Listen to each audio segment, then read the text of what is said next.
we talked that we were going to talk after the break a little bit about foreclosures.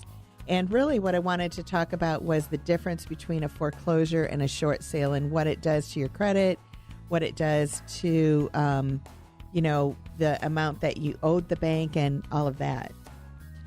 Yeah, it's, the short sale is definitely, as far as from a credit standpoint, the better option to go.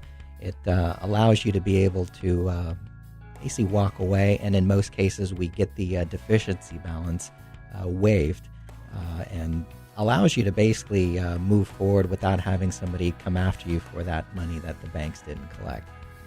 Right. So what that really means is, so say that you owed $100,000, or your house was worth $100,000 and you owed $150,000. That $50,000 is waived. That you don't have to pay it. They can never come after you again for it, and all of that. Correct. Yeah, and that's part of what we're going to do. Is a successful closing for us is where we get that approved and we get it in writing, where the bank basically spells it out that they agree to waive that balance. So you don't have to worry about that going forward. And in a foreclosure, that's not the case. Correct. Yeah, in a foreclosure, they're basically going to add in not only the amount that they didn't collect, there's going to be attorney fees, court fees, everything else they could throw into there. And, potentially down the road, they'll get a deficiency judgment for that. They could garnish wages, come after assets. So, you don't have that clean start, whereas a short sale, this is done and resolved and you can move forward. Whereas, foreclosure, that's most likely the start of them trying to collect that balance from you. One of the things that we wanted to talk about then was bankruptcy. And, when you've gone through a bankruptcy, what can you do in regards to your home at that point? Can you still short sale it, or how does that all work?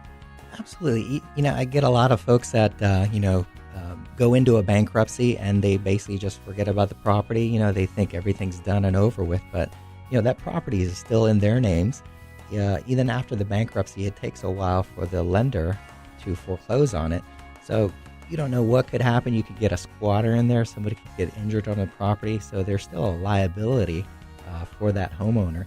So, yeah, a short sale is still a good option for them, even if they file bankruptcy, because we can basically get that property out of their name, eliminate that liability, and, they could still be liable for property taxes and HOA dues after their bankruptcy. So that's why we want to do the short sale, get it out of their name and get that, clean start for them. Even if they file bankruptcy, I've gotten short sales approved and gotten them some relocation assistance paid as well. So, I don't want people thinking they're not eligible if they file bankruptcy, but we're getting files approved and we're still getting them relocation money. I had one just closed about a month ago where the individual received $10,000 and they had filed bankruptcy several months before that.